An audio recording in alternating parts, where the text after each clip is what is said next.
आजच्या पत्रकार परिषद सुरू करू। माझ्यासोबत श्री किरण कुलकर्णी ॲडिशनल सीईओ आहेत आणि विजय राठोड जॉइंट सीईओ आहेत। आपल्याला सर्वांना मी पत्रकार परिषदेसाठी स्वागत करतो। भारत निवडणूक आयोगाने काल 15 ऑक्टोबर रोजी आपल्या राज्याच्या विधानसभा सार्वत्रिक निवडणूक जाहीर केला आहे। महाराष्ट्रामध्ये 288 विधानसभा मतदारसंघ आहेत। यांच्यासोबत लोकसभेच्या 16 नांदेड या लोकसभा मतदारसंघाच्या पोटनिवडणूक घेणार आहे। हे 288 विधानसभा मतदारसंघ तसेच नांदेड लोकसभा मतदारसंघासाठी 20 नोव्हेंबर रोजी मतदान घेण्यात येणार आहे।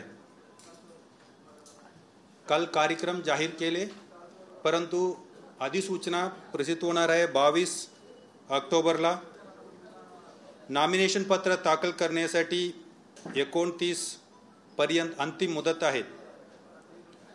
छाननी करण्यासाठी 30 तारीख आहे। मागे घेण्यासाठी 4 नोव्हेंबर पर्यंत मुदत आहे। मध्ये दिवाळीच्या सुट्टी असल्यामुळे मागे घेण्यासाठी दिवस थोडा जास्त दिलेले आहेत। मतदानाचा दिवस 20 नोव्हेंबर, मतमोजणी 23 ला होणार आहे। 2 दिवस गॅप राहतात, कारण काय आवश्यक असेल तर तिथे रिपोल घेण्यासाठी। निवडणूक प्रक्रिया पूर्ण होण्याचा दिवस आहे 25 नोव्हेंबर, म्हणजे मतमोजणीच्या नंतर रिझल्ट तयार करून सन्माननीय राज्यपाल महोदयकडे 25च्या पूर्वी हँडओव्हर करणे अपेक्षित आहे। कालपासून आदर्श आचारसंहिताचे काम लागू झालेले आहे। त्याप्रमाणे सर्वांनी कारवाई सुरू केले। प्रत्येक जिल्ह्याला जिल्हाधिकारी तथा जिल्हा निवडणूक अधिकारी यांच्या मार्फत कमिटी स्थापन झाले। पॉलिटिकल पार्टीच्या मीटिंग घेतलेल्या आहेत आणि आपल्या प्रेसच्या मीटिंग सुद्धा घेतलेल्या आहेत आणि सगळं कारवाई सुरू झालेलं आहे। आचारसंहिताबाबत कोणाला काही तक्रार असेल तर इमिडिएटली सी विजिलमध्ये तक्रार करू शकतात। 100 मिनिटांमध्ये त्याला उत्तर देणे अपेक्षित आहे, नसेल तर पुढच्या लेवलला एस्केलेट होतात।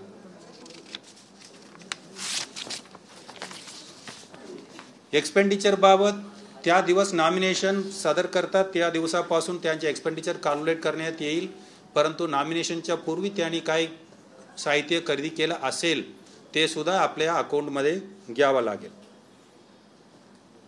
सर्व जाहिराती प्रमाणीकृत करण्यासाठी MCMC माध्यम प्रमाणीकरण व संनियंत्रण समिती स्थापन करण्यात आलेल्या आहे। त्यांच्याकडून उचित कारवाई करण्यात येणार आहे। आपल्याला माहितीसाठी MCMC पूर्ण वर्षामध्ये चालू राहतात, फक्त इलेक्शन आहे म्हणून नाही आहे। इलेक्शन येणार असं माहिती असल्यामुळे राजकीय पक्ष यापूर्वीच आवश्यक परवानगी घेतलेल्या आहेत आणि आता सुद्धा घेणार आहेत। काही करू शकतात, काही करू नये याबाबत डूज अँड डोंट्स आपल्या वेबसाईटमध्ये उपलब्ध करून देण्यात आलेले आहेत। सर्व मॅन्युअल्स हँडबुक्स सर्व ECI.gov.in वेबसाईटवर उपलब्ध आहेत।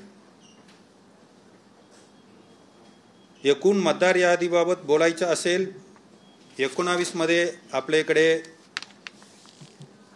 4 कोटी 67 लाख पुरुष होते, 4 कोटी 27 लाख महिला होते। तृतीय पंथीयाच्या 2,0593 असा एकूण 8 कोटी 94 लाख मतदार होते 19 मध्ये। आपण second SSR special summary revision राबवले होते। 30 ऑगस्टला ते मुदत संपले होते। त्यांच्यामध्ये 9 कोटी 53 लाख मतदार होते आणि हे यादी अद्ययावत होत राहतात। 15 ऑक्टोबर पर्यंत म्हणजे कालपर्यंत या यादीमध्ये वाढवून 9 कोटी 63 लाख मतदार झालेले आहेत। आता सुद्धा मॉडिफिकेशनसाठी किंवा नवीनसाठी लोक अर्ज करू शकतात। त्यांच्या शेवटच्या तारीख आहे 19। कोणीही आता सुद्धा तपासून त्यांचे नाव नसेल तर पुढील 2-3 दिवसामध्ये 19 ऑक्टोबरपर्यंत करू शकतात. त्यांच्यानंतर मतदानाचा दिवस किंवा त्यांच्यानंतर नाव नाही असा तक्रार करून काही बदल होणार नाही. हे कायद्याप्रमाणे दिलेले टाइम लिमिट आहे. आपल्या मार्फत सर्व नागरिकांना विनंती आहे, आपण आताच आपले नाव मतदार यादीमध्ये आहेत का तपासावे, सर्व बरोबर आहेत का पाहावे. त्याप्रमाणे फॉर्म 6, 7, 8 नवीन असेल तर 6, डिलिशन असेल तर 7, मॉडिफिकेशन असेल तर 8 फॉर्म तात्काळ भरून घ्यावे. भरण्यासाठी फार वेळ लागत नाही. ऑनलाईन सुविधा आहेत आणि ऑफलाईन सुद्धा सुविधा उपलब्ध करून देण्यात आलेल्या आहेत. दिव्यांग मतदारासाठी सक्षम ॲप ECIने उपलब्ध करून दिलेला आहे. त्यांच्या मार्फत त्यांनी नोंदणीसाठी किंवा व्हीलचेअरसाठी मागणी वगैरे नोंदणी करू शकतात. आजपर्यंत 6.5 लाख पर्यंत मतदार आहे दिव्यांग मतदार. त्यांना आपण विशेष सवलत देऊ शकतो, परंतु त्यांना गृहमतदान हवे असेल तर या सर्वांना देता येणार नाही. त्यांच्याकडे 40% पेक्षा दिव्यांगत्व आहेत असा त्यांच्याकडे सर्टिफिकेट असेल तर त्यांच्यासाठी उपलब्ध करून देण्यात येईल. आमच्या मतदार यादीमध्ये अपंगत्व आहेत एवढंच नोंद आहे. ते 40% पेक्षा आहेत का नाही तसा त्यानं पुरावा दिला तर त्यांना गृहमतदान देण्यासाठी संधी उपलब्ध करून देण्यात येते. यांना तसंच 85 वयापेक्षा जास्त असले मतदार किती आहे मी पुढे सांगतो. या दोघांसाठी आम्ही फॉर्म उपलब्ध करून देणार आहेत. मागच्या वेळेला आम्ही MT फॉर्म उपलब्ध करून अंदर भरून घेतले होते. या वेळामध्ये मतदार यादीमधून त्यांचे प्रीफिल्ड फॉर्म आम्ही BLOला उपलब्ध करून देणार. ते वाटप होणार आणि त्यांना आवश्यक वाटत असेल तर हे कंपल्सरी नाही आहे. स्वतःच त्यांना वाटत असेल 85 पेक्षा वर असलेले किंवा दिव्यांग व्यक्तींना वाटत असेल नाही मला यायचं पोलिंग बूथमध्ये मतदान करायचं त्यांचा हक्क आहे. तसेच त्यांना वाटत असेल तर नाही मी येऊ शकत नाही, त्यांना डिक्लेअर करावा लागेल मी पोलिंग बूथला येऊन मतदान करू शकत नाही असा त्यांना सेल्फ डिक्लेरेशन द्यावं लागेल. त्यांना आपण गृहमतदानासाठी व्यवस्था करतो. ओव्हरऑल आपल्याला 2019च्या तुलनेत 70 लाखच्या आसपास मतदारांच्या संख्या वाढलेल्या आहेत. जेंडर रेशिओ ते सुद्धा सुधारण झालेलं आहे. आता सध्या 936 असा सुधारण झालेले आहे. 18 ते 19 नवीन मतदारांच्या संख्या आता 21 लाख झालेल्या आहेत. सर्व्हिस वोटर 1,16,000 आणि ज्येष्ठ नागरिक 85 वर्षापेक्षा ज्येष्ठ नागरिक आहेत त्यांचं 12,43,000 इतकी आहेत. आणि काही सेंटनेरियन्स आहेत 100 वर्षापेक्षा वय झालेले आहेत त्यांची संख्या 47,000 आहे. मतदानाच्या टक्केवारी आपल्याला माहिती आहे 63% होते विधानसभा 14 मध्ये आणि 19 मध्ये 61 होते आणि लोकसभा सुद्धा 61च होते. 0.2% फार क्वचित वाढ झालेली आहे. मागच्या निवडणुकीमध्ये लोकसभा निवडणुकीमध्ये काही अडीअडचण दिसून आलं. एस्पेशली मुंबईसारख्या ठिकाणी मोठा रंग लागले.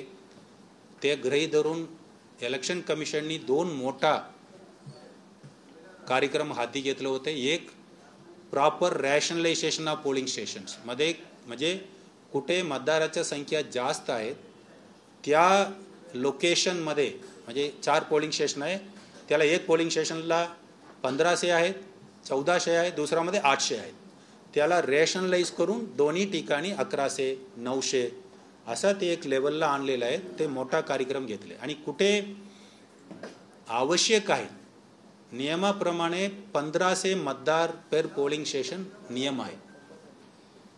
परंतु आपण निर्णय घेतल्यानंतर सुद्धा काही वाढत असतात म्हणून इलेक्शन कमिशन सूचित केले 1350च्या आसपास असेल तर सुद्धा आपण पोलिंग स्टेशन नवीन क्रिएट करावे असा सूचना आलं होते. त्याप्रमाणे सर्व जिल्हाधिकारी जिल्हा निवडणूक अधिकाऱ्यांनी कारवाई केले म्हणून 96,000 653 मतदान केंद्र होते, आता 1,01,86 मतदान केंद्र झालेले आहेत. हे पूर्णपणे इंडिपेंडंट मतदान केंद्र आहेत. परंतु 30 ऑगस्टच्या नंतर सुद्धा हे 30 ऑगस्ट प्रमाणे केलेलं मतदान केंद्र आहे. त्यांच्या नंतर सुद्धा मतदारांची संख्या वाढ झालेल्या आहेत, म्हणून काही ठिकाणी पुन्हा 1500च्या वर गेलेलं आहे. त्याप्रमाणे आपण मतदान केंद्र तयार करणार, त्याला आपण ॲक्सिलियरी पोलिंग स्टेशन म्हणतो. ते आपण नवीन करत नाही आहे, परंतु सबसिडियरी करतो. म्हणजे 108 मतदान केंद्रामध्ये जास्त झाले, 108A असं आपण तयार करतो. ते करण्याच्या प्रक्रिया लवकरच सुरू होतील. अश्युर्ड मिनिमम फॅसिलिटीजमध्ये पाणीच्या असो, शेड असो, आत पंखे असो, हे सर्व सुविधासाठी फार सक्त सूचना इलेक्शन कमिशन इथे आले होते दिलेले आहेत. हे सर्व सुधारण व्यवस्थित असावे म्हणून इलेक्शन कमिशननी मुंबईमध्ये एक मोठा बदल केले, आपल्याला माहिती आहे. प्रत्येक जिल्ह्यामध्ये त्या अधिकारीकडे जास्त रिसोर्सेस आहेत, त्यांना जिल्हा निवडणूक अधिकारी म्हणून घोषित करण्यात येते. त्याप्रमाणे मुंबईमध्ये देशामध्ये इतर राज्यामध्ये काय काय बेस्ट प्रॅक्टिसेस आहे ते तपासण्यात आले. चेन्नई, बँगलोर अशा ठिकाणी म्युनिसिपल कमिशनरला जिल्हा निवडणूक अधिकारी म्हणून त्यांनी कारवाई काम करत आहे 30-40 वर्षापासून. आपल्या इकडे नव्हते. सो इलेक्शन कमिशनने निर्णय घेतलेला आहे, म्युनिसिपल कमिशनर साहेबांना त्यांना जिल्हा निवडणूक अधिकारी मुंबई सिटी आणि सबअर्बन दोन्हीसाठी घोषित करण्यात आलेला आहे. त्यांना मदत करण्यासाठी कॉर्पोरेशनमध्ये असलेले 4 अतिरिक्त आयुक्त आहेत आणि 2 जिल्हाधिकारी आहे, असा 6 पोस्टला ॲडिशनल DU म्हणून घोषित केलेला आहे. म्हणजे आपल्याला माहिती आहे दोन्ही जिल्ह्यामधून 6 पार्लमेंटरी कॉन्स्टिट्युएन्सी आहेत. 6साठी 6 अतिरिक्त जिल्हा निवडणूक अधिकारी घोषित करण्यात आले. थोडक्यात प्रत्येक आपल्या इलेक्शनसाठी प्रत्येक 6 असेंब्ली कॉन्स्टिट्युएन्सीला 1 ॲडिशनल DU आहे. ते सर्व डिटेल बघतील. त्यांच्या मार्फत आपल्याला माहिती आहे कॉर्पोरेशन रिसोर्सफुल आहे, त्यांच्या मार्फत सर्व सुविधा यावेळी व्यवस्थित होतील असा अपेक्षा आहे. आवश्यक असलेले स्टाफचा सर्व उपलब्धता तयारी करण्यात आलेले आहे. डेटाबेस तयार केलेले आहेत. त्यांच्या फर्स्ट रँडमायझेशन लवकरच उद्यापर्यंत होणार आहेत. स्टाफचा त्यांना मतदान करण्यासाठी आपल्याला सुविधा वाढवावे कसा 85 आणि PWDसाठी विशेष काळजी इलेक्शन कमिशन घेतलेले आहेत. स्टाफला सुद्धा काही विशेष काळजी घेतलेली आहे. यापूर्वी आपण फक्त 12चा फॉर्म द्यायचं, मला पोस्टल बॅलेट पाहिजे असा फॉर्म द्यायचं आणि भरून त्यांना पोस्टला पाठवावे आणि तिथे ROनी रिसीव करून ते पुन्हा पोस्टला बॅलेट पेपर पाठवावे आणि त्यांनी भरून पुन्हा पोस्टला पाठवा, असं 3 ट्रान्झॅक्शन होत होते. इलेक्शन कमिशननी ठरवले की हे फॅसिलिटेशन सेंटर मार्फत व्हावे. म्हणजे फर्स्ट ट्रेनिंगमध्ये लोक फॉर्म भरून देणार, कुठे ट्रेनिंग कुठे तिथेच देणार, ते स्कॅन करून आपण ईमेलला संबंधित ROला पाठवणार. संबंधित RO इथे कुठे काम करत आहेत त्या ROला बॅलेट पेपर देणार आणि बॅलेट पेपर पुढच्या ट्रेनिंगला त्यांच्या हातात देण्यात येतील. त्यांना विनंती करण्यात येतील तुम्ही आज इथे मतदान करावे. तुम्ही गेलं तर ते विसरू शकतात किंवा मिसिंग होऊ शकतात. सो त्यांच्या ट्रेनिंगच्या वेळामध्ये त्यांनी मतदान करू शकतात. ते झालेले मतदान केलेले पोस्टल बॅलेट प्रॉपर प्रोसिजरने फॉलो करून पुन्हा त्या ROकडे पाठवण्यात येतील. त्यांच्यासाठी एक नवीन सिस्टम, कारण आता 288 ROकडे पाठवा लागेल, रिक्वेस्ट पाठवा लागेल, बॅलेट पेपर घ्यावा लागेल, पुन्हा झालेले बॅलेट पेपर त्यांच्याकडे पाठवा लागेल. त्यासाठी कसं बँकिंगमध्ये क्लिअरिंग हाऊस आहे, असं आम्ही 2 क्लिअरिंग हाऊस करणार आहेत. जिल्हा स्तरावर त्या जिल्ह्यात आत असलेले सर्व ACच्या क्लिअरिंग हाऊस होणार आहेत. त्यांचे इंटरनल एक्सचेंज जिल्हा लेवलला होणार. परंतु काही जिल्ह्यामधून इतर जिल्ह्यामध्ये पाठवा लागते असा पोस्टल बॅलेट पेपर आहे, त्याला स्टेट लेवल क्लिअरिंग सेंटर राहणार आहे. हे 2 नवीन कॉन्सेप्ट आपल्याकडे आलेले आहेत. मागच्या वेळेला 5 फेस असल्यामुळे हे एवढं मोठा आवश्यकता नव्हते. म्हणजे त्यांच्या लोकल लेवलला ट्रान्समिशन होत होते. आता सिंगल फेस असल्यामुळे आपल्याला स्टेट लेवलला क्लिअरिंग सेंटर कॉन्सेप्ट आपण आणत आहे. आपल्या अधिकाऱ्यांना आवश्यक असले प्रशिक्षण इलेक्शन कमिशनच्या IIDA म्हणून संस्था आहे त्यांच्यामार्फत देण्यात आलेले आहे. खालच्या लेवलच्या अधिकारीच्या लोकल लेवलला जिल्हा निवडणूक अधिकारीमार्फत केलेलं आहे. मतदान अधिकारी कर्मचाऱ्यांना यापुढे देण्यात येतील. EVM VVPAT बाबत आणि IT ॲप्लिकेशन बाबत श्री किरण कुलकर्णी साहेबांनी माहिती द्यावी असं मी त्यांना विनंती करतो.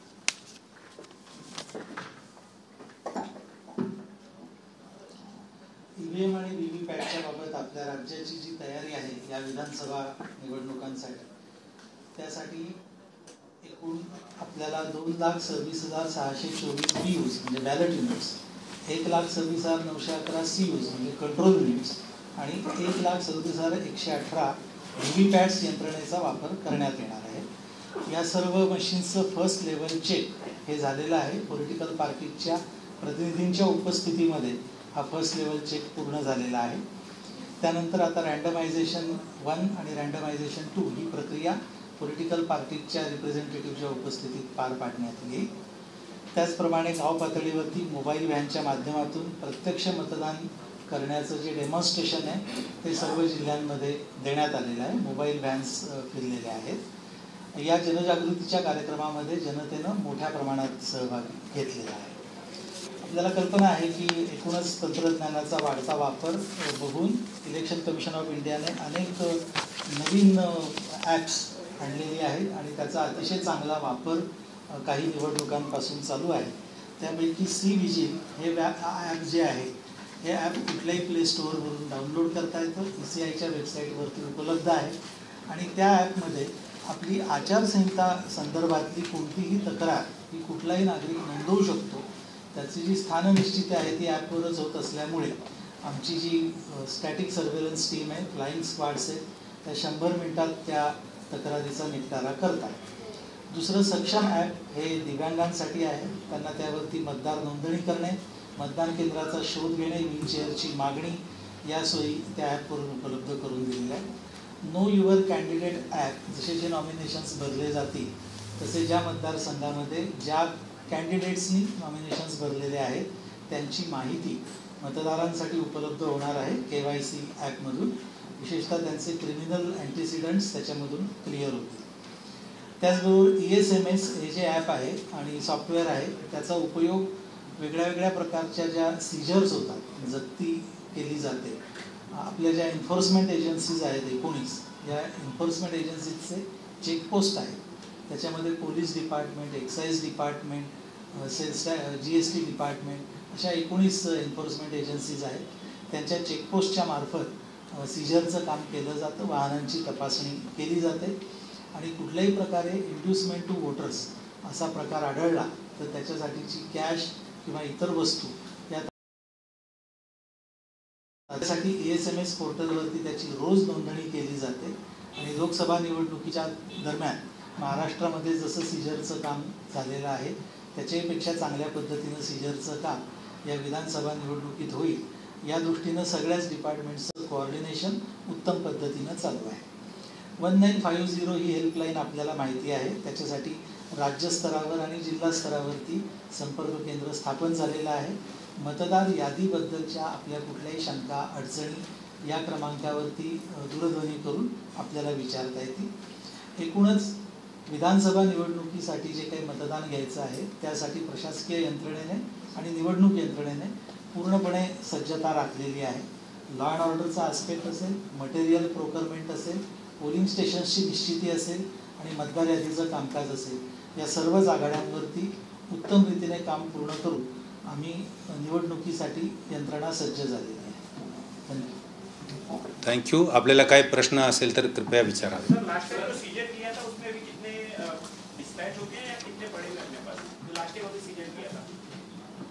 माहिती घेऊन सांगतो आपल्याला तो. यस हां लोकसभेच्या निवडणुकीत जे गुन्हे दाखल झाले त्यावरती काय कारवाई झाली आहे ते कळत नाही. आहेत काही कारवाई झाले. मी आपल्याला उद्यापर्यंत सांगतो. आकडेवारी आमच्याकडे आहेत, फक्त आत्ता आणलेले नाही आहे. कारवाई भरपूर झालेले आहे. We will give you the data. ज्या अधिकाऱ्यांवर आक्षेप घेण्यात आले, हो हो त्या अधिकाऱ्यांची इन्क्वायरी सुरू आहे अशा वंदना सूर्यवंशी ज्या होत्या, हो, त्यांना ते प्रमोशन देण्यात आलं. म्हणजे नेमकं काय झालं, की काय त्यांची इन्क्वायरी झाली का काय झालं? प्रमोशन त्यांची बढती त्यांना मिळाली राज्यात? नाही रवींद्र वायकर प्रकरण नाही नाही, तो दुसरा बोलत आहे. वंदना सूर्यवंशी तिथेच होत्या ना? नाही, पण त्यांच्यावर एन्क्वायरी काही नाही आहे. काही नाही का? नाही. आणि त्यांच्यावर आक्षेप घेतलेले नाही, एक दोन विषय लक्ष ठेवा. तो आक्षेप घेणे आणि त्यांच्यावर एन्क्वायरी करणे विषय अलग आहे. There is no formal enquiry by election commission. त्यांनी म्हणजे काही तक्रार आल्या असेल त्याबाबत ते इलेक्शन पिटिशन झाले, आता कोर्टनी निर्णय घेतील. परंतु त्यांच्यावर ऑब्झर्वर किंवा कुठल्याही फॉर्मल रिपोर्टवरून फॉर्मल एन्क्वायरी काही चालू नाही आहे. बी क्लिअर अबाउट दॅट. आणि इलेक्शन पिटिशन चालू आहे, इलेक्शन पिटिशनमध्ये निर्णय होतील. काल 3:30 वाजता इलेक्शनची डेट घोषित झाली. त्यानंतर 4 नंतर स्टेट गव्हर्नमेंटने 150 पेक्षा जास्ती GR काढले. आदर्श आचारसंहिता उल्लंघन झालेलं आहे. आपल्या कट ऑफ टाईमच्या नंतर तिथे GR अपलोड करू नये असं साहेबांनी सूचित केलं. आम्ही चेक करतो.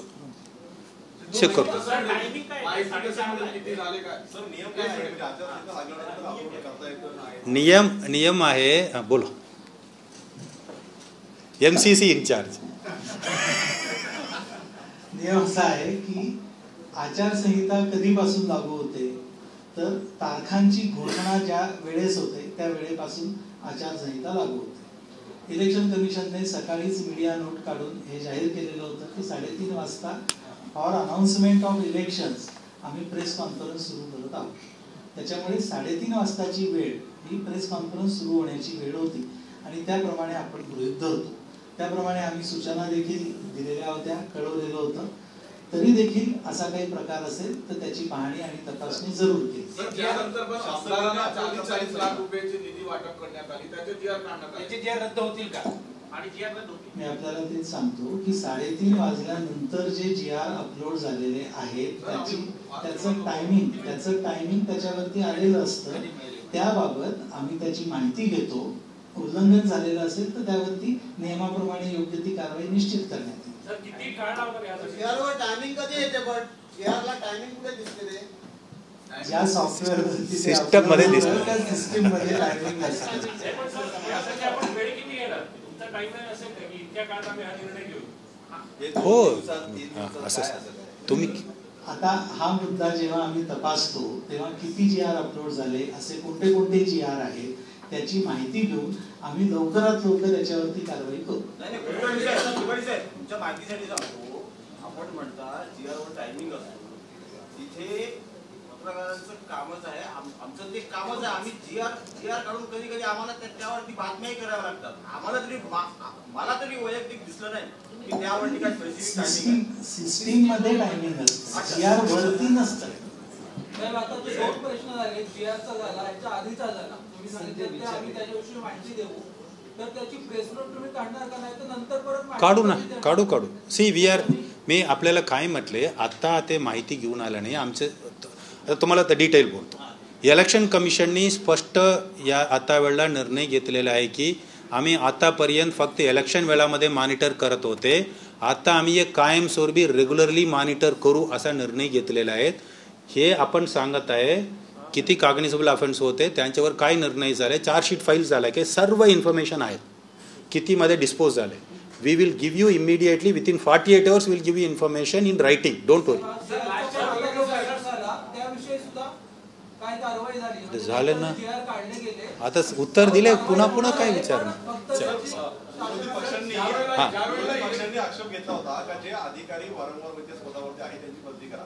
किती अधिकाऱ्यांची बदली केलेली आहेत आणि किती अधिकारी अजून त्याच पदावरती आहेत? दुसरं, रश्मी शुक्ला यांची सुद्धा बदली करण्याची जाहीर मागणी. पहिला विषय काय आहे? थांबा. पहिला विषय काय? किती अधिकाऱ्यांच्या बदली केली? वारंवार त्याच पदावरती आहेत, म्हणजे कालावधी पूर्ण होऊनही त्याच पदावरती आहेत, त्यांच्यावरती बदलीचं एक मागणी केली. सो इलेक्शन कमिशनचा ह्या नियम आहे की मागील 4 वर्षामध्ये 3 वर्ष पूर्ण केले लोक त्या जिल्ह्यामध्ये किंवा त्यांचं होम डिस्ट्रिक्ट असेल तर हे 2 लोकांना बदली करण्यासाठी इलेक्शन कमिशनचे आदेश होते. इलेक्शन कमिशन इथे मीटिंग घेताना सुद्धा सिनियर ऑफिसरच्या मीटिंग झालं होते. त्यांच्यामध्ये सक्त सूचना दिले आणि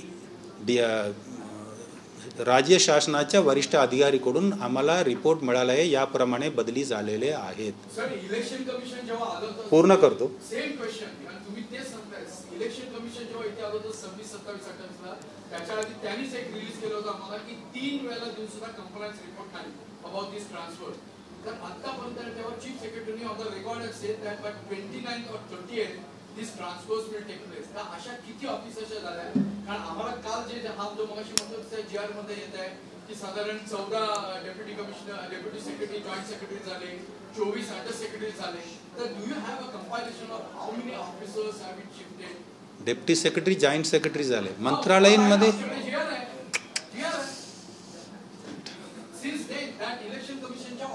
मला वाटतं की ते तुम्ही मला डिटेल सांगा, कारण मंत्रालयीन कॅडरला बदली बाहेर होत नाहीये डेप्युटी सेक्रेटरी, जॉईंट सेक्रेटरीच्या. तरी सम कन्फ्युजन.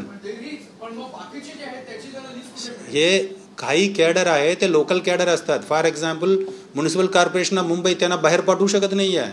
मंत्रालयीन कॅडर इतरच राहणार वर्षानुवर्ष. एकाच जागेवर तो कुठे वापरला नाही. ते इलेक्शन कमिशन एक विभागाला बसले त्यांच्याबाबत आमचे काही स्पेसिफिक रूल नाही. ते क्लिअर होऊ दे आपल्याला. त्या अधिकारी ते transferred from one district to another district आहे त्याबाबत इलेक्शन कमिशनच्या सूचना आहे आणि that is mainly related to election related post, म्हणजे फील्डमध्ये इलेक्शन सांभाळणारे त्यासाठी आहेत. Anyway coming back to the other issue. तुम्हाला काही जोडून विचारायचं होतं विचारा. दोघं विचारा.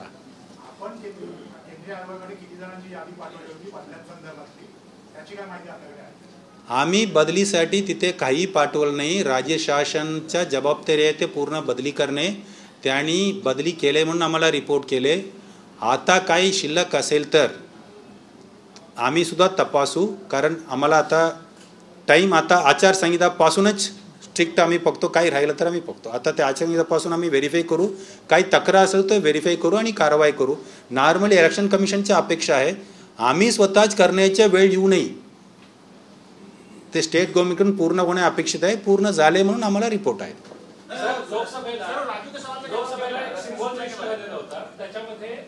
येतो I will come to that. लोकसभेला एक मोठा तक्रार अशी करण्यात आली होती की मॅन ब्लोईंग तुर्रा आणि ट्रम्पेट हे शेजारी आलेले आहेत आणि त्याच्यामुळे मोठं कन्फ्युजन झालं. एनसीपी सारख्या पार्टीने तर तक्रार पण केली की त्यांना त्याचा फटकाही बसला. यावेळेला दोन्ही सिम्बॉल शेजारी नसणार वगैरे अशा पद्धतीचं आपण काही करणार आहोत का?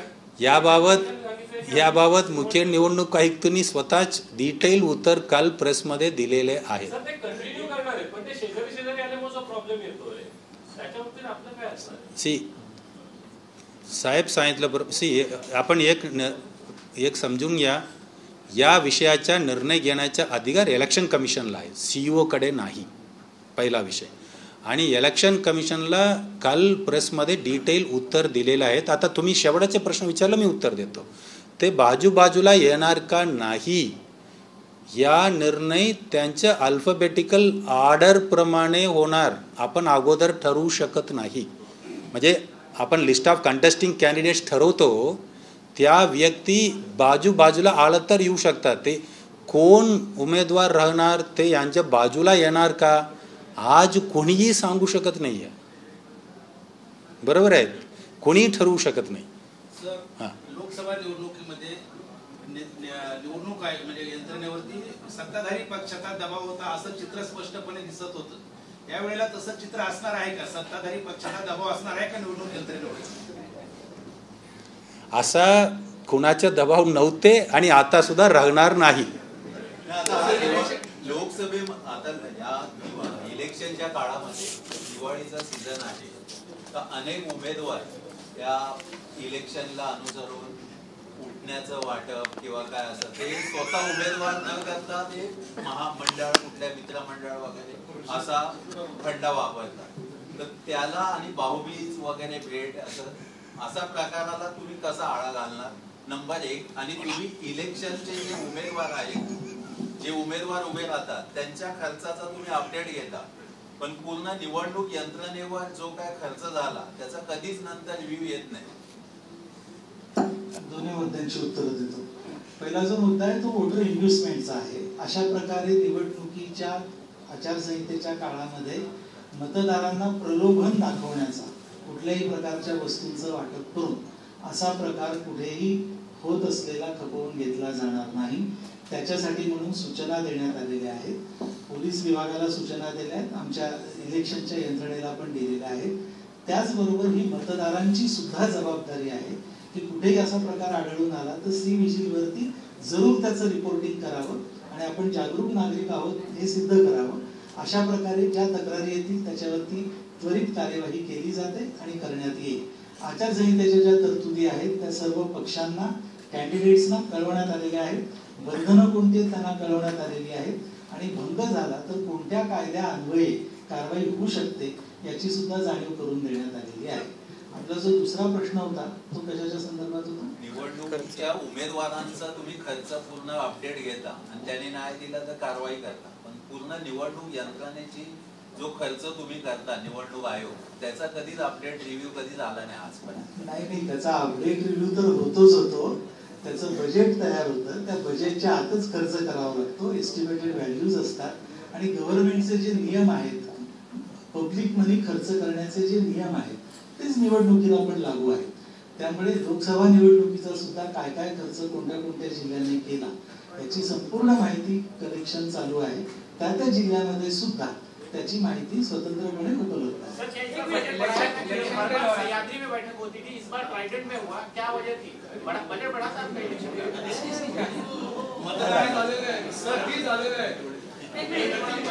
बोला. एक मिनिट आपण फ्रंटला विचारता आपण लास्टून सुरू करू. हा बरोबर, बोला.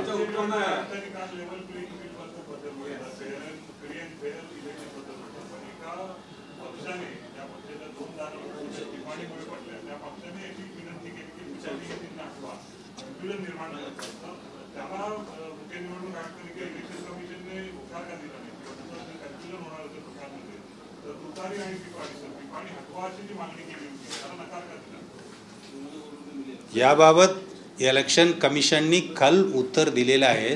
त्यापेक्षा जास्त उत्तर आमच्या स्तरावर उपलब्ध नाही.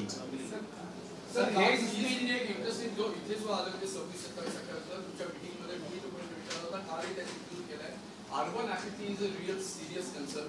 What the word he uses is a democratic deficit which is in making. तर आपल्या इथे महाराष्ट्रामध्येच त्यांनी उदाहरण दिलंय. 18 कॉन्स्टिट्युएन्सी आहेत, मुलांना सेक्रेटरीचे 50% बिलो आहे, राईट? आणि अशा गडचिरोली की जिथे जास्ती होऊ शकतं. तर basically what is the efforts तुम्ही त्याच्या तुमच्या प्रेझेंटेशन मध्ये दिलं होतं, आवेगनीकरणार, नवीन ऍप्स केलाय. तर what is the present status now?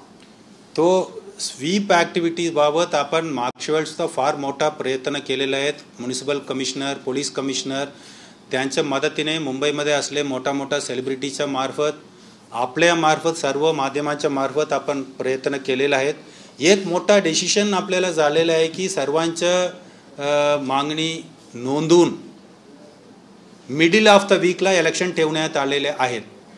सर्वांनी इन्क्लुडिंग पॉलिटिकल पार्टीसुद्धा आले होते. त्यांनी इलेक्शन कमिशनला विनंती केले होते कृपया मध्ये ठेवा, सुट्टीच्या विकेंडला जोडून देऊ नका, त्यांच्यामुळे लोक सुट्टी गृहीत धरून बाहेर निघून जातात. ते निर्णय घेण्यात आलेले आहेत. शेवटचं इलेक्शन कमिशन आणि आमच्या वतीने पूर्ण प्रयत्न करत आहे आणि मुंबईमध्ये एक विशेष प्रयत्न झाला आपल्याला माहिती असणारच आहे. काही ठिकाणी नवीन पोलिंग स्टेशन आपण उघडलेलं आहे. हे या ठिकाणी वगैरे सोसायटीमध्ये वगैरे उघडल्यामुळे त्यांना माहिती असावे म्हणून नो युअर पोलिंग स्टेशन असा चिठ्ठीच्या वाटप आता सुरू झालेलं आहे. We are taking all the efforts. आपल्याला विनंती आहे, म्हणजे एक माजी मुख्य निवडणूक आयुक्तांनी आपल्यासारख्या एक मोठा वर्तमानपत्रामध्ये लिहिलं होते, it is a effort from 3 sides. एक इलेक्शन कमिशन, दुसरा सर्व पॉलिटिकल पार्टीज, तिसरा आपण इथे बसलेले सर्व, हे आपण तिघं मिळून काम करायचे आहेत. आपण सर्व मिळून काम करू. यावेळी टक्केवारी जास्त होणार असा आपण प्रयत्न करू.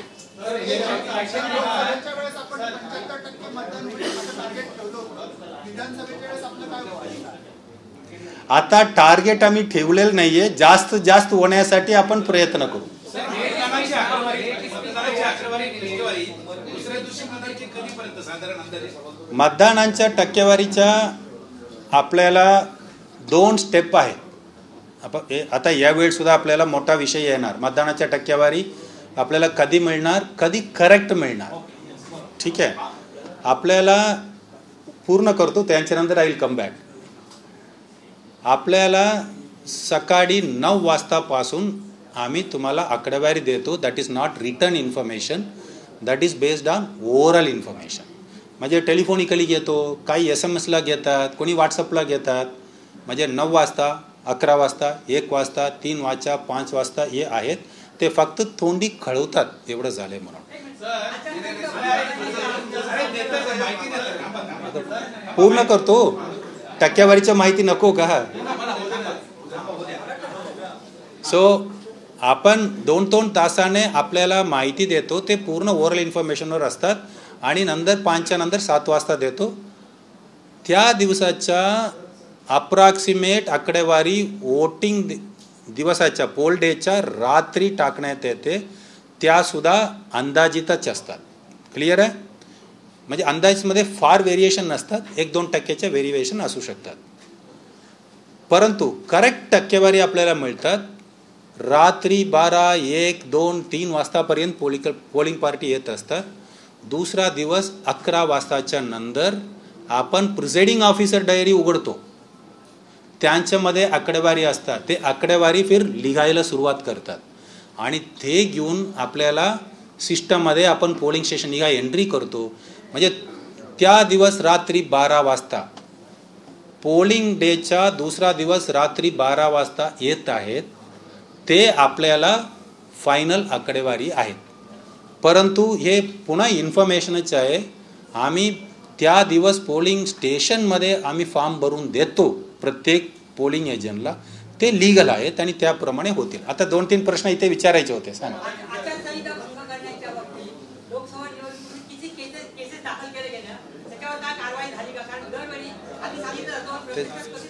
प्रश्न झाले, मी उत्तर दिलेलं आहे.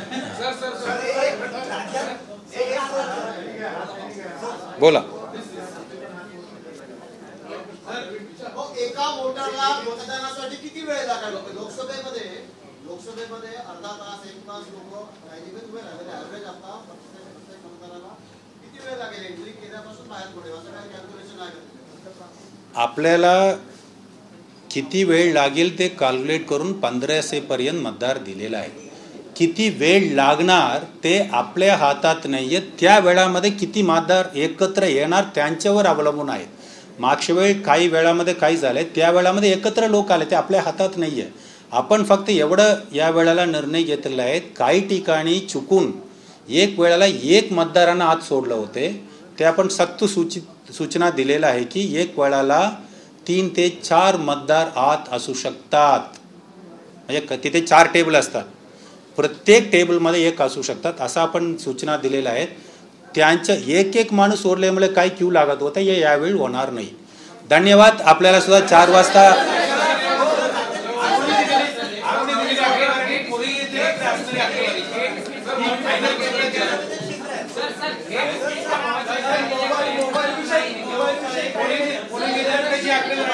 विचारा.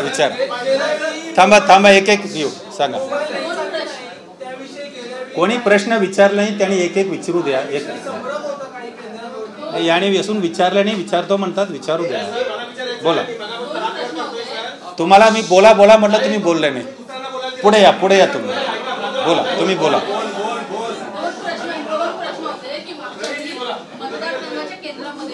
एक शांत राहा.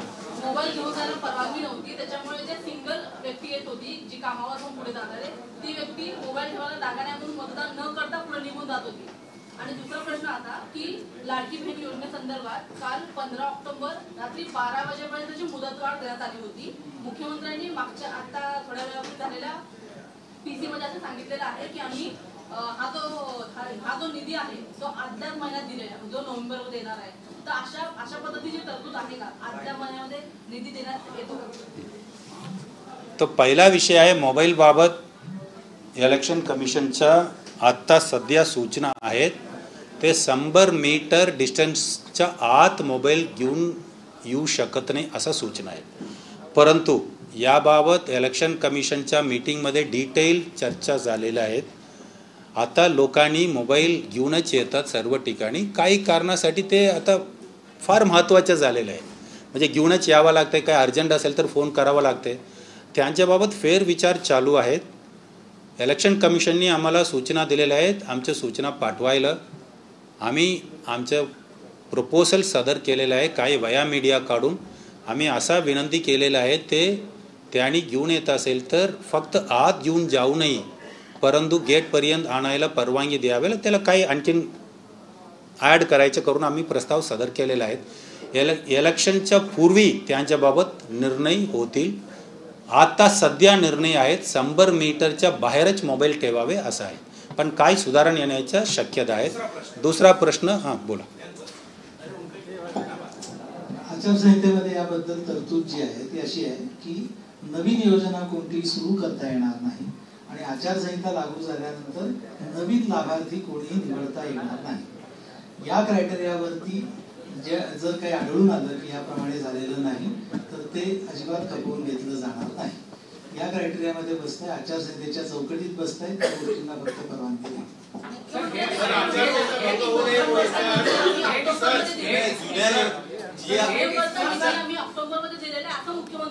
लाडक्या बहिणी योजनेचे पैसे जे आहेत वस्तुस्थिती बघावी लागेल. नाही ते प्रत्येक महिन्याला आता पुढच्याही महिन्यात ते टाकू शकतील का? पुढच्याही महिन्यात टाकू शकतील का? हे आपल्याला तेच सांगतो आहे. आचारसंहितेतील तरतूद मी आपल्याला सांगितली. असे नवीन नवीन काही मुद्दे दरवेळेस समोर येतात, ते तपासून आचारसंहितेच्या चौकटीत बसतंय की नाही हे बघावं लागतं. आपल्याला जर काही शंका असली तर ECIला विचारावं लागतं, कारण आचारसंहितेबद्दलचा कुठलाही निर्णय घेण्याचा अधिकार हा फक्त ECIला आहे. इव्हन CEO ऑफिसला सुद्धा नाही, कलेक्टरला सुद्धा नाही. आचारसंहितेमध्येच हे लिहिलेलं आहे की आचारसंहितेबद्दलचं कुठलंही स्पष्टीकरण किंवा त्याबद्दलचा कुठलाही शंका असेल तर त्याचं निराकरण ECI करू शकते.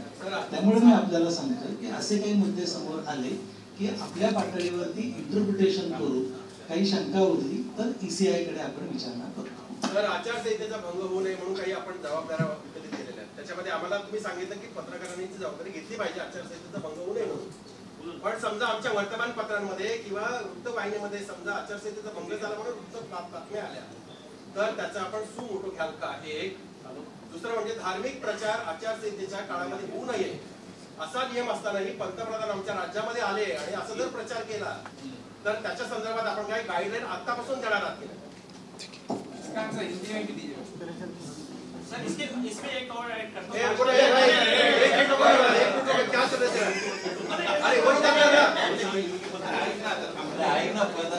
आपल्याला कल्पना आहे की आचारसंहिता हा स्वतंत्र कायदा नाही.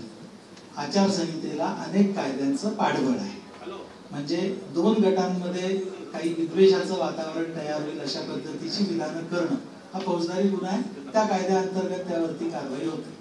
आपण सर्व राजकीय पक्षांना आचारसंहितेच्या तरतुदी निदर्शनास आणलेल्या आहेत. स्टार प्रचारक जे येणार आहेत त्यांना सुद्धा निदर्शनास आणणार आहोत. आचारसंहितेचा भंग झाल्याची बातमी एखाद्या न्यूज चॅनलने दाखवली जे आपण म्हणताय, आमच्याकडचा जो मीडिया सेल आहे हा मीडिया सेल रोजच्या रोज सर्व चॅनेल्स, सर्व प्रिंट वर्तमानपत्र याचा रिव्ह्यू घेऊन निवडणुकीबद्दल कोणत्या कोणत्या बातम्या आल्या याचं क्लासिफिकेशन करून ते आम्ही इलेक्शन कमिशनला सुद्धा पाठवत असतो.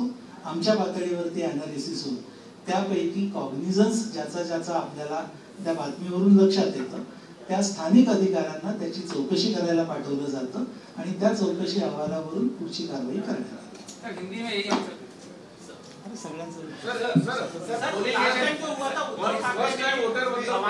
इस्तेमाल किया था, धार्मिक शब्द था, उसमें ECI ने उनको नोटिस दिया, तो अब तक क्या कार्रवाई हुई उसमें एक बताइए आप. त्या प्रकरणाबाबत ECIला जे अपेक्षित होतं त्याच्याप्रमाणे चौकशी करून अहवाल ECI कडे पाठवण्यात आलेला आहे. पुढील कार्यवाहीचे निर्देश हे त्यांच्याकडून अपेक्षित आहेत. किस तरह आप कंट्रोल रखेंगे हेट स्पीच जो होती है, जैसे अभी मस्जिदों में घुसकर मारेंगे टाइप की जो स्पीच होती है इलेक्शन के दौरान, हेट स्पीच बताइए. ये जो क्रिमिनल हमारे लॉज है उसके तहत पुलिस उसके बारे में कार्रवाई करती है और उसकी कंप्लेंट जब आती है तब उसके बारे में अच्छी तरह से इंक्वायरी करके फिर उस पर निर्णय दिया जा सकता.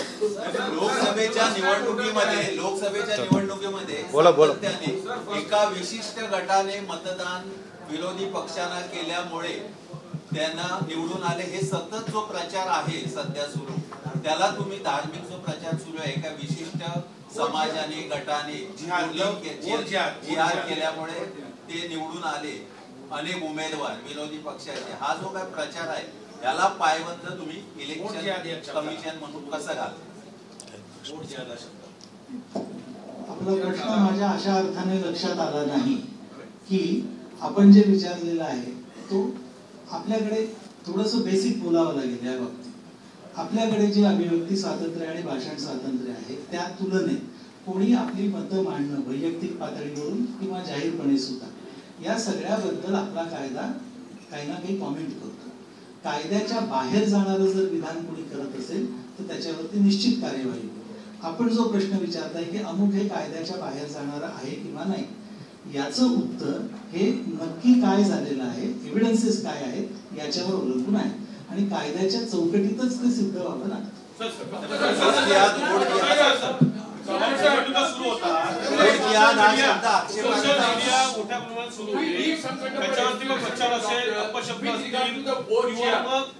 एक एक एक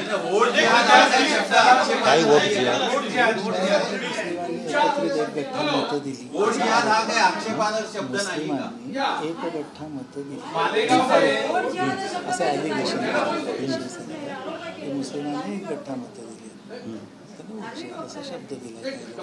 वोट जिहाद मालेगाव धारावी कुलकर्णी साहेब तुम्ही जे सांगताय ना ते सगळं ठीक आहे, that fits into the theory. आम्हाला पाहिजे होतं वोट जिहाद हे तुम्ही जे काय जे आम्हाला चौकट सांगताय त्या चौकटीमध्ये वोट जिहाद हा बसतो का आणि बसत असेल तर त्या संदर्भातली काय ऍक्शन असू शकते? Are you going to recommend it to the election commission of India? आणि हे संधीचं उत्तर मिळतंय आम्हाला. वोट जिहाद याबद्दल आपण जी सूचना मांडलेली आहे त्याचा लिगल एक्सपर्ट्स आणि ईसीआयच्या गायडन्स खाली तपास करून त्याबाबत निर्णय घेण्यात येईल. बोला बोला. 3-4 महिन्यापासून वोट जिहाद हा शब्द वापरला जातोय. अजून किती एमसीसी आता सुरू झालं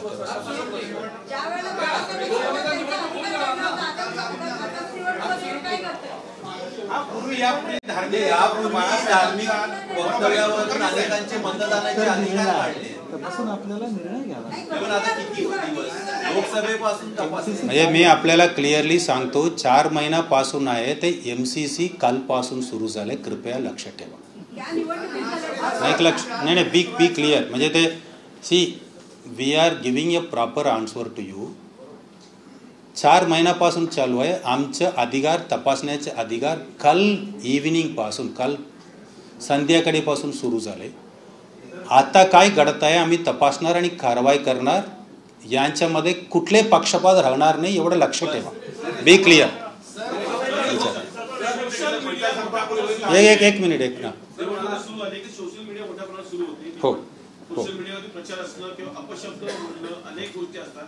अशा गोष्टीवरती कशा प्रकारे अंकुश लावला हे बोला. सोशल मीडियासाठी पॉलिटिकल पार्टीज किंवा कॅन्डिडेट्स हे जो प्रचार किंवा प्रसार करतात त्याच्यासाठीच प्री सर्टिफिकेशन कमिटीची स्थापना आहे आणि ते प्री सर्टिफिकेशन घेतल्याशिवाय पॉलिटिकल ॲडव्हर्टाइजमेंट देता येत नाही.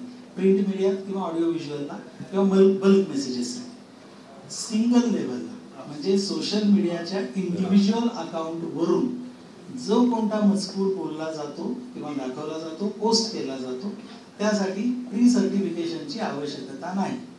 परंतु त्या मजकुरामध्ये जर काही आक्षेपार्ह गोष्ट असेल तर सायबर क्राईम त्याच्यावरती कार्यवाही करते. ती पोस्ट डाऊन करणं आणि संबंधितावरती कार्यवाही करणं हे नियमाप्रमाणे सायबर क्राईम पोलीस डिपार्टमेंट मार्फत केलं जातं. येस आपली जी मीडिया सेल आहे ना या मीडिया सेलमध्ये 2 भाग आहेत. प्रिंट आणि ऑडिओ व्हिज्युअलसाठी एक भाग आणि सोशल मीडिया सेल हा दुसरा भाग. त्या सोशल मीडिया सेलमध्ये सगळ्या सोशल मीडियाचं पाहणी केली जाते. टीम बसलेली आहे आणि रोज काय काय डेव्हलपमेंट्स आहेत, कुठं कोणत्या पोस्ट आलेल्या आहेत, काही तक्रारी आलेल्या आहेत याचा आढावा घेऊन जिथे कारवाई करणं आवश्यक आहे तिथे कारवाई केली जाते, पोस्ट डाऊन सुद्धा केली जाते. सायबर एक्सपर्ट आहेत का त्या टीममध्ये? एक ॲड करतो. सर्व सोशल मीडिया कंपनीच्या सोबत इलेक्शन कमिशनच्या डायरेक्ट कॉन्टॅक्ट्स आहे. त्यांनी मीटिंग घेतलेलं आहेत आणि इलेक्शन कमिशनकडून सूचना गेलं तर इमिडिएटली कारवाई करतात. हे आम्ही किती कारवाई केले, किती डाऊन केले माहिती, हे कसा क्रिमिनल केसला काय झालं तर असं आपण विचारलं होते, यांच्यासोबत आम्ही उपलब्ध करून देतो. आपल्या महाराष्ट्र सायबर क्राईम सेल आहे, त्यांच्यामार्फत हे कारवाई होतात. ते इमिडिएटली डाऊन करायला लावतात. आवश्यक असेल तर FIR करतात. म्हणजे if it is a criminal offence. नसेल तर मिसइन्फॉर्मेशन असेल, म्हणजे ते क्रिमिनल नाही आहे, फक्त चुकीच्या माहिती दिली, बूथमध्ये जास्त क्यू लागलेलं आहे आता जाऊ नका, तो त्याला आपण इमिडिएटली उत्तर देणे अपेक्षित आहे. ते आम्ही कारवाई केले सांगतो. तुम्हाला विचारेल बोला.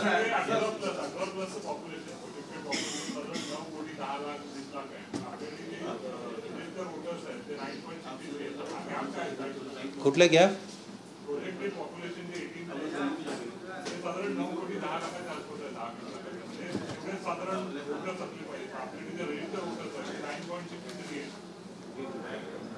हे प्रोजेक्टेड पॉप्युलेशन आहे. आपल्याला माहिती आहे की 2011च्या सेन्सस पासून आहे. बेसिस सांगतो. प्रोजेक्शन इज फ्रॉम 2011चा आहे. तो कुठल्या वर्षापासून प्रोजेक्ट करतो तसा लांबत जाते, त्याचे एरर पर्सेंटेज वाढतात. आपल्याला माहिती आहे it is a statistical projection, it is not realistic projection. तसा वर्ष लांबत जातात, त्यांच्यामध्ये एरर पर्सेंटेज वाढतात. हे एरर पर्सेंटेजमुळे सुद्धा असू शकतात. आणि त्या व्यतिरिक्त आपल्याला सांगतो जिल्हानिहाय ते व्हेरिएशन असतात. सोर्सेस वेगळे आहेत. येस. इलेक्शन संपल्यानंतर निवडणूक निर्णय अधिकारी पोलिंग एजंटला जी आकडेवारी देतात, त्याच्यानंतर ती आकडेवारी आणि मतमोजणीच्या वेळेला जी आकडेवारी व्हेरीफाय केली जाते, त्यावेळेला काय वेळा त्या आकडेवारीमध्ये फरक दिसतो का, असं अनेकदा घडलेलं, अनेक ठिकाणी घडले. मला उदाहरण द्यावे म्हणजे प्रिझायडिंग म्हणजे हे क्लिअर होऊ द्या आपल्याला. आपल्याला एक मोठा शंका आहे, आकडेवारी बदल होतास असं तुम्ही म्हणत आहे. आता याने प्रश्न विषयाला डायरेक्टली आहे. तुम्हाला ऑनलाईन आकडेवारी मिळत आहे, that is information, not legally certified. पण तुम्ही सांगत आहे त्यांच्यामध्ये एक नंबरसुद्धा बदलू शकत नाही. प्रिझायडिंग ऑफिसर तुम्हाला लिखी देतात फॉर्म नंबर 17C त्यांच्यामधून, आणि ते EVM मध्ये असलेले एक मतसुद्धा बदलू शकत नाही. आणि तेच लीगल आहे. आणि त्यांच्या आधारावर पुढच्या फॉर्म तयार होते आणि त्यांच्या मार्फत हे सर्व लीगल आहे. यांच्यामध्ये एक सुद्धा चूक असेल इलेक्शन पिटिशनमध्ये अडकून पडणार. बोला. दोन प्रश्न आहेत. 2019च्या तुलनेमध्ये यावेळी 69 लाख वोटर वाढले. विधानसभा निहाय तो डेटा मिळू शकते का? एक हरियाणा इलेक्शन मध्ये जर असं झाला की EVM संख्या निर्माण करण्यात आली आहे, त्याच्यामध्ये असं बोलण्यात आलं आहे की 90% जे चार्ज होते EVM ते भाजपला वोट गेलेले आहे. हा जो संख्या आहे, महाराष्ट्रामध्ये पण अशी संख्या निर्माण होऊ शकते, त्याबद्दल तुमचं काय? याबाबत काल मुख्य निवडणूक आयुक्त साहेबांनी पार्शियली प्रेस कॉन्फरन्समध्ये एक्सप्लेन केलेलं आहे. बाकी त्यांनी उत्तर दिलेलं आहे. याला टेक्निकल उत्तर म्हणजे 90% वगैरे त्यांनी उत्तर तयार ऑलमोस्ट झालेलं आहे. 2 दिवसात आम्ही खुलासा करतो म्हटले. EVMच्या बॅटरी आणि इतर संबंधित टेक्निकल नॉलेज जे आहे ते पूर्ण ECIकडे आहे. आम्ही EVMचा फक्त वापर करतो, बाकी पूर्ण टेक्निकल सपोर्ट सिस्टम सर्व माहिती त्यांच्याकडे आहेत. ते 2-3 दिवसात त्यांनी म्हटले की आम्ही कोणी तक्रार केलं त्यांना देतो आणि आम्ही FAQ म्हणून वेबसाईटला टाकतो म्हटलेलं आहे.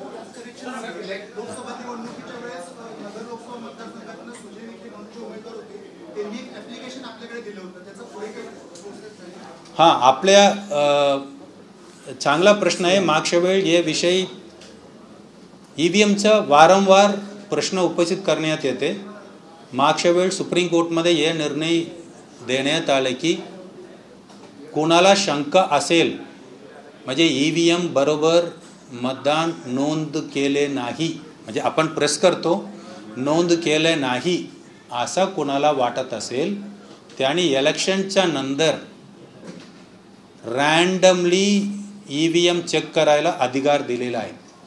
तसा आपल्या राज्यामध्ये नगरमध्ये अर्ज आलेले आहेत, आम्हाला EVM तपासायच्या रँडमली, आम्ही तपासणार, ते प्रेस केलं तर बरोबर त्या बटनला त्या रिपोर्ट येतात का नाही पाहायचा, असा अर्ज आलेला आहे.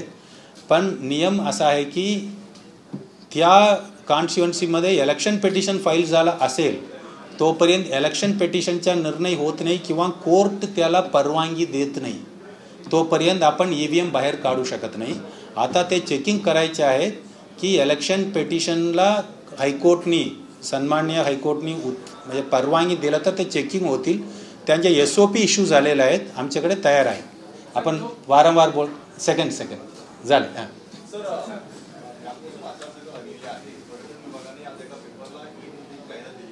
हां आज ॲडव्हर्टाइजमेंट आले. निविदा बरोबर नाही आहे, चुकीचं आहे. स्टॉप आणि BST ST वर जे काय आहे, लाडकी बहीण, लाडका भाऊ, मी पहिले सर्व ठिकाणी MT झाले, तुमच्याकडे असेल तर दाखवा. नाही मी ठीक आहे. डिजिटल जे होर्डिंग्स आहेत ते तसेच आहेत. वी विल व्हेरीफाय टुडे, कारण मी कुठे कुठे पाहिले होते, तपासले, ते सर्व काढलेले आहेत. CSTला आहे, ठीक आहे. लोकलमध्ये ठीक आहे. बेस्टचा मी काढून पाहिलेलं आहे. पण लोकल ट्रेनमध्ये आतमध्ये जो टीव्ही असतो स्क्रीन, त्याच्यावर ऍड चालू आहेत मोदी साहेबांच्या.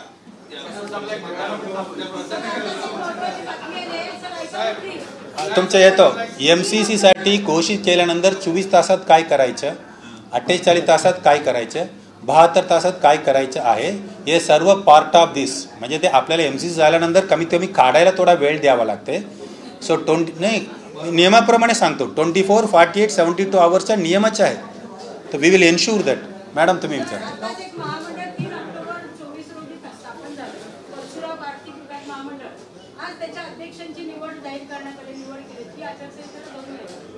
चेक करतो आम्ही.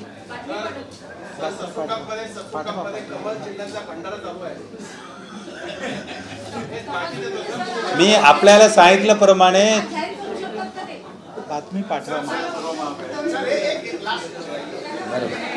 इथे बसलेल्या लोकांना विचारलं.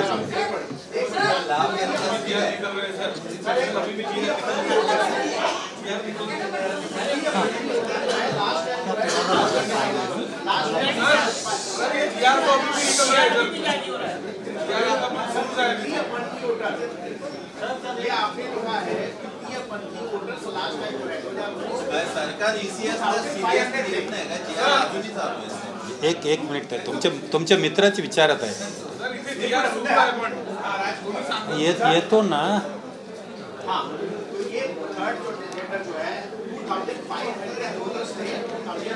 ओके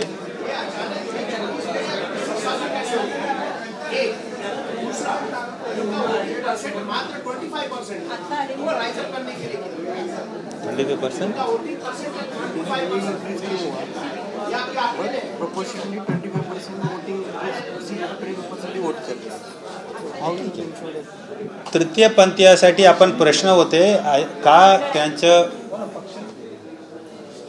आपल्याला प्रेस मीट बंद करायचं, आपण सर्व ठरवून टाका करतो. पण तुमचा मित्र विचारत आहे, मी उत्तर देतो.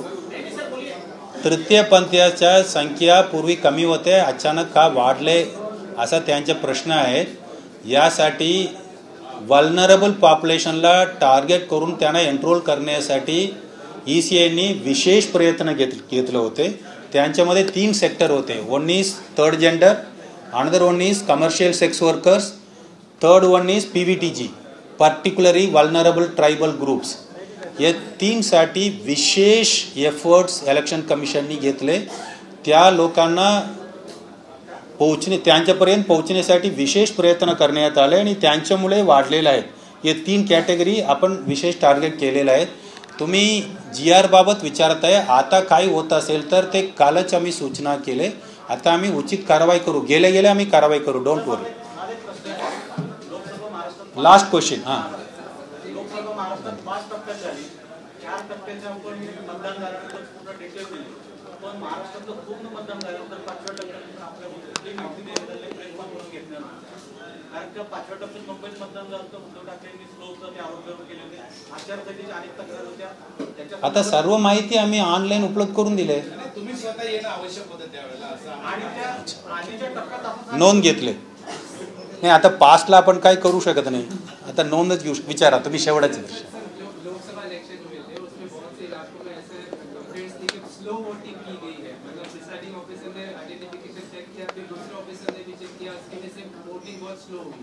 इसकी वजह से बहुत लोगों को तो 10 बजे तक पोलिंग हुई. तो ये इस बार ना हो उसके लिए क्या सूचित किया? 2-3 सूचना हम लोग दिया है. पहला कंप्लेंट था एक टाइम में एक ही मतदारों को छोड़ रहा है अंदर, इसलिए बढ़ा था. तो इस टाइम हम लोग क्लियर इंस्ट्रक्शन दिया है कि एक टाइम में 4 मतदार अंदर जा सकते पहला है. दूसरा चेकिंग में कुछ ट्रेनिंग में कुछ कम पड़ा था, इस टाइम ठीक ट्रेनिंग दे देंगे. इसके लिए अभी 7 बड़ा अधिकारी मुंबई में है. लास्ट टाइम सिर्फ 2 कलेक्टर था, डीएम था. अभी म्यूनसिपल कमिश्नर साहब और 4 एडिशनल म्यूनसिपल कमिश्नर और 2 कलेक्टर, इनका हेल्प से वो पूरा ठीक करेंगे. इस टाइम आपका हम लोग गारंटी दे देंगे कि इस कारण से डिले नहीं होगा. Thank you.